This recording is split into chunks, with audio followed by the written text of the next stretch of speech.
The silent goodbye Clara Henderson stood at her kitchen window, watching the morning mist cling to their perfectly manicured lawn. The coffee in her hands had grown cold 20 minutes ago, but she couldn't bring herself to move. Behind her, Marcus rustled through his morning routine with the mechanical precision of someone who had forgotten how to see the person sharing his space. "I'll be late tonight," he mumbled, not looking up from his phone as he grabbed his briefcase. Client dinner. Another client dinner. Clara had stopped counting them months ago, just as she'd stopped asking about his day or sharing stories from her marketing firm. Their conversations had withered to logistics, bills, schedules, and the weather. She turned to respond, but the front door had already clicked shut. The house felt cavernous in his absence. Clara moved through rooms that showcased their 12-year marriage like a museum exhibit.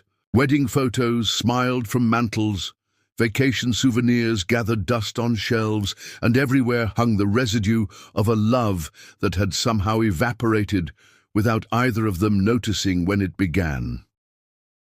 That evening, Clara prepared dinner with the same care she always had, setting the table for two and lighting candles that Marcus wouldn't notice. He arrived home at nearly 10 o'clock, tie loosened, explanation ready. "Sorry, the client wanted to discuss the Henderson account over dessert," he said, scrolling through his phone as he spoke. Clara watched him, noting how his face softened when he read certain messages, how his fingers moved quickly across the screen with an intimacy she couldn't remember him showing her in years. A notification chimed, and Marcus actually smiled, genuinely smiled at whatever appeared on his screen. "Who's texting so late?" Clara asked, surprised by her own boldness. Marcus's thumb moved swiftly, closing the message. "Just work stuff. You know how it is." But Clara saw the way he angled the phone away from her, the slight flush that colored his neck. She'd spent enough years reading people in boardroom presentations to recognize deception when she saw it. That night, as Marcus slept soundly beside her, Clara lay staring at the ceiling. She thought about the woman she'd been when they met, confident, vibrant, full of dreams and laughter. When had she become this hollow version of herself, waiting for scraps of attention from a man who looked through her like she was invisible? At 3 in the morning, Clara made a decision that surprised her with its clarity. She slipped from bed and moved quietly to their closet, pulling out a small travel bag. She packed methodically. A few days' worth of clothes, her laptop, the silver necklace her grandmother had left her, essential things, things that mattered. Before leaving, Clara sat at their kitchen table and wrote a single note on the back of an unpaid electric bill. "I can't stay where I'm unseen anymore. Don't follow me. I need to remember who I am." She placed it where Marcus would find it with his morning coffee, took her car keys, and walked out into the pre-dawn darkness. As she drove away from their subdivision, Clara felt something she hadn't experienced in years, the terrifying, exhilarating sensation of choosing herself. The road stretched ahead, leading toward an uncertain future that suddenly felt more promising than the predictable loneliness she was leaving behind. The lighthouse keeper's daughter, Rosalie Whitmore, had been expecting Clara before Clara knew she was coming.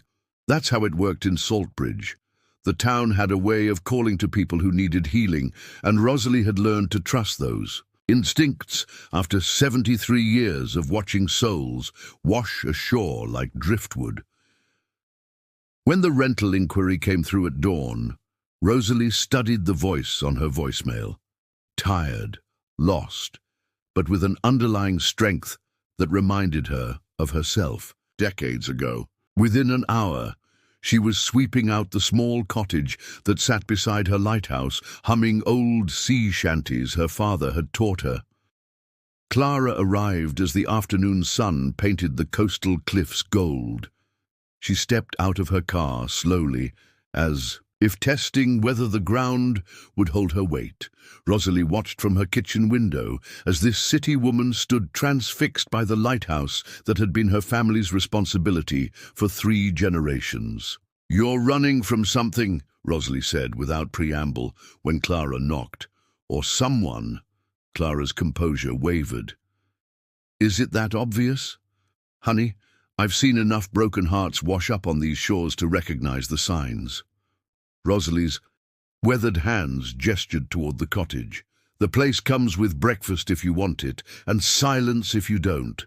I've got both in abundance." The cottage was small but perfect. Whitewashed walls, a stone fireplace, and windows that framed the endless ocean. Clara set her bag down and immediately felt something loosen in her chest, a knot she hadn't realized she'd been carrying. "My husband built this for his mother," Rosalie explained, running her fingers along the windowsill. "She needed somewhere peaceful to remember who she was after her own marriage fell apart. Funny how history repeats itself." Over the following days, Rosalie became Clara's gentle guide back to herself. She appeared each morning with fresh scones and stories that seemed designed to heal specific wounds. She spoke of her own marriage to a fisherman who'd been lost at sea 20 years prior, and how she'd learned that loving someone didn't mean disappearing into their shadow. "Love should make you more yourself, not less," Rosalie said one evening, as they sat on the cottage porch, watching the lighthouse beam sweep across darkening waters. "When it starts erasing pieces of you, that's not love anymore. That's just habit wearing love's clothes." Clara found herself crying for the first time in months, tears mixing salt with the sea air. Rosalie didn't offer false comfort or rush. To fill the silence, she simply sat beside Clara, 2 women understanding the particular ache of feeling unseen by someone who'd once promised to cherish them. "Will it always hurt this much?" Clara whispered. Rosalie smiled, her eyes reflecting. "Decades of wisdom earned through loss and renewal. The hurt changes shape, dear. Eventually it becomes something else entirely, maybe even gratitude for finding your way back to shore."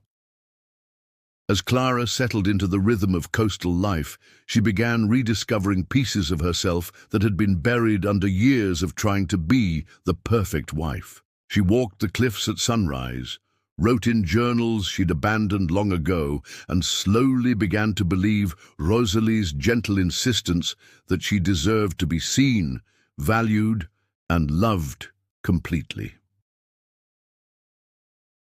Part 3. The bookbinder's heart. Theodore Ashford had been repairing broken stories for 15 years, his gentle hands coaxing life back into damaged spines and faded pages. His bookshop, Tattered Pages, occupied a narrow building on Saltbridge's main street, its windows filled with literary treasures that seemed to choose their own owners rather than the other way around. Clara discovered the shop during her second week in town, drawn by the scent of old leather and the soft classical music drifting from within. Theodore looked up from his workbench as she entered, his dark eyes kind behind wire-rimmed glasses, silver threading through his carefully trimmed beard. "First time?" he asked, noting how she moved through the space with wonder. "Books have a way of finding us when we need them most." Clara found herself returning daily, initially browsing but gradually lingering longer. Theodore never pressed for conversation, but his presence was comforting. The way he handled each book like a precious artifact, how he seemed to know exactly which story each customer needed. "I used to love reading," Clara confided one afternoon, running her fingers along the spine of a poetry collection.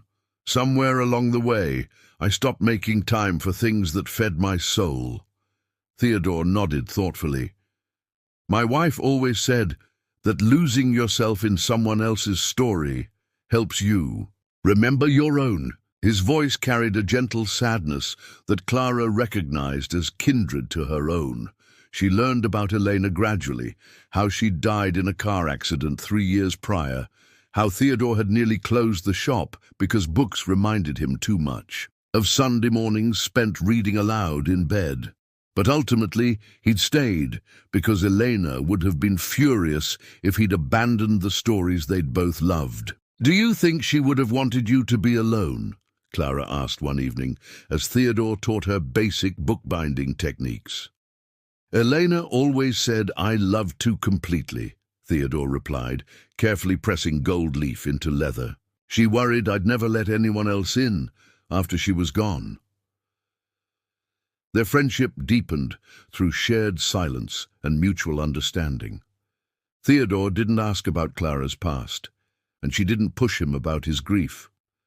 Instead, they found comfort in small rituals: afternoon tea among the stacks, evening walks along the harbour, quiet conversations that healed without demanding explanations. Clara began helping in the shop, discovering she had an intuitive sense for matching customers with exactly the right book. Theodore watched her natural warmth emerge as she guided a young mother toward children's poetry or recommended a travel memoir to someone clearly planning their own escape. "You're coming back to yourself," he observed one evening as they locked up together. "Is it that obvious?" Clara asked, echoing her first conversation with Rosalie. Theodore smiled, the expression transforming his usually serious face. "You're becoming visible again. To others, but more importantly, to yourself." One night, as they walked along the moonlit beach, Clara found herself telling Theodore about Marcus, about feeling invisible in her own marriage, about the fear and freedom of walking away from everything familiar. "I thought I was weak for leaving," she whispered, waves lapping at their feet. "Leaving takes more courage than staying," Theodore replied. "Elena used to say that sometimes loving yourself means disappointing other people. But you can't pour from an empty vessel, Clara. You had to save yourself first." Their hands found each other in the darkness, two people who'd learned that healing doesn't require forgetting, it requires choosing life over the comfortable numbness of existing without truly living. Storms and revelations. Marcus Henderson arrived in Saltbridge during the season's first major storm, his BMW struggling against coastal winds that seemed determined to turn him back. He'd spent 2 months tracking Clara through credit card statements and private investigators, driven by a desperation he didn't fully understand until he saw their empty house each evening. He found her address through the rental agency and sat outside the lighthouse cottage for an hour, watching Clara move through the warm-lit windows like a stranger. She looked different, lighter somehow, her movements more fluid and confident than he remembered. The realization hit him like cold spray. He'd forgotten what his wife looked like when she was happy. The storm intensified as Marcus finally approached the cottage door. Clara answered his knock with shock that quickly hardened into defensive composure, her hand instinctively moving to close the door. "Don't," Marcus said, his voice raw from the drive and months of regret. "Please, Clara. Just let me explain." Against her better judgment, Clara stepped aside. Marcus entered, dripping rainwater onto Rosalie's carefully polished floors, and Clara saw him clearly for perhaps the first time in years. Expensive suit rumpled, usually perfect hair disheveled, the confident executive facade cracked to reveal someone genuinely lost. "You look good," Marcus said, studying her face. "Different." "I feel different." Clara maintained distance between them, arms crossed protectively. "Why are you here, Marcus?" The storm rattled the cottage windows as Marcus struggled to find words. "I wasn't having an affair," he began, then stopped. "I mean, I was, but not the way you think." Clara's laugh held no humor. "That's quite a distinction." "I was planning something for us, a surprise." Marcus pulled out his phone, showing her messages and photos she'd seen him hide. "I bought land here, Clara, 5 acres overlooking the ocean. I was designing our dream house, the one we used to talk about when we were young." The revelation hit Clara like a physical blow. "You were What? Remember our second anniversary? We drove up the coast, and you said someday you wanted to wake up to ocean views and write that novel you always talked about. Marcus's voice broke slightly. I never forgot. When your promotion fell through and you seemed so unhappy, I thought if I could give you that dream. Clara sank into a chair, overwhelmed. You disappeared from our marriage for months. You stopped talking to me, stopped seeing me. I was working 18-hour days trying to finance it without touching our savings. I wanted it to be perfect, Clara. I wanted to give you everything. Marcus knelt beside her chair, his usual composed demeanor completely abandoned. I realize now how stupid I was, how badly I handled everything. Thunder crashed overhead, matching the turmoil in Clara's heart. The man she'd married was there. In Marcus's desperate eyes, the dreamer who'd once stayed up all night, planning their future. But she also saw clearly now what she hadn't before. His love had always been about grand gestures and dramatic surprises, never about the daily choice to truly see and cherish her. You built me a house, Clara said quietly. But you forgot to build us a marriage worth living in. Marcus's face crumpled. I can change. We can start over. I'll sell the land. We can work on... No. Clara's voice was gentle but firm. I don't need you to change, Marcus. I needed you to love me as I was, where I was, every ordinary day. I needed to matter to you before I was lost. The storm raged outside, but inside the cottage, a different kind of clarity settled. Clara saw their relationship with devastating honesty, how she'd shrunk herself to fit his vision of the perfect wife, how he'd loved his idea of her more than her actual self. I found someone who sees me, Clara said, the words surprising them both. Marcus's face went pale. Already. Someone who doesn't need to build me a house to prove he loves me. Someone who makes me feel at home in my own skin.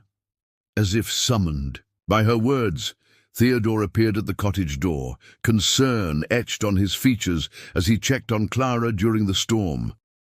Through the rain-streaked window, Marcus saw how Clara's entire posture changed at Theodore's presence, how she became more herself, not less. Part 5.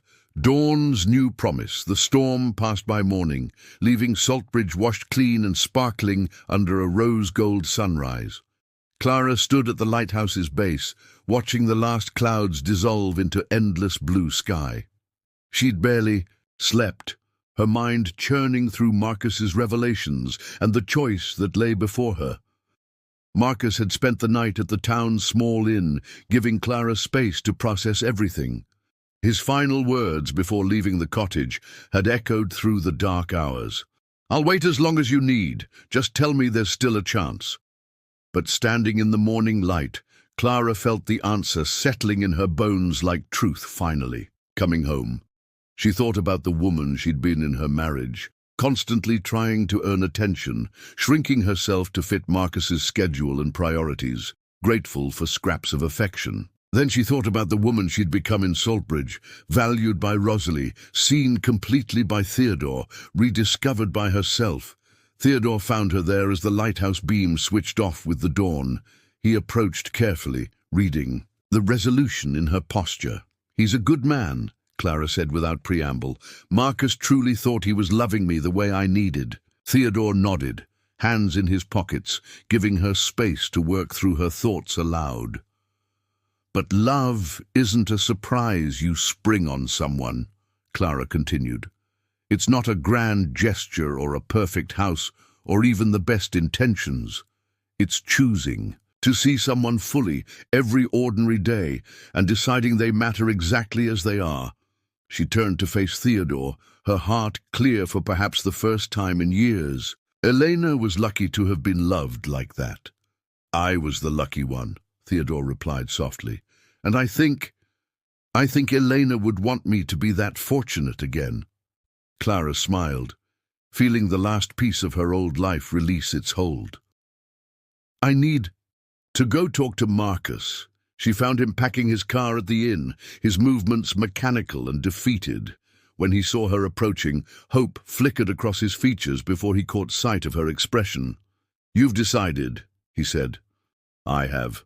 Clara stood before the man she'd once promised forever, seeing him clearly without anger or resentment. "I'm grateful for 12 years, Marcus, for the dreams we shared and the life we built, but I can't go back to being invisible, even for a beautiful house overlooking the ocean." Marcus nodded slowly, tears threatening. "I love you, Clara. I know you do, in your way, with your whole heart." Clara touched his arm gently. "But I love me too now, and I need to choose the kind of love that helps me bloom instead of disappear." They held each other briefly, a goodbye that honored what they'd shared while releasing what they'd never been able to become together. Marcus drove away as the morning sun climbed higher, and Clara felt nothing but peace. That evening, as Saltbridge settled into its nightly rhythm, Clara found Theodore closing up the bookshop. Without words, they walked to the beach where they'd first held hands, the lighthouse beam beginning its eternal sweep across darkening waters. "I'm staying," Clara said simply. Theodore stopped walking, turning to face her with wonder and cautious joy. "In Saltbridge?" "Wherever you are," Clara replied. "I've spent so many years trying to be worth loving. With you, I don't have to try. I just am." Theodore cupped her face gently, his touch reverent. "Eleanor always said the best love stories weren't about finding your other half. They were about two whole people choosing to share one beautiful life." As they kissed under stars that seemed to approve of their choice, Clara felt the final pieces of herself settle into place. She'd left her marriage to find herself and discovered something even more precious, a love that made her more herself than she'd ever been, with a man who saw her completely and chose her daily. The lighthouse beams swept over them, blessing their beginning with its ancient promise of safe harbor and faithful guidance through whatever storms might come.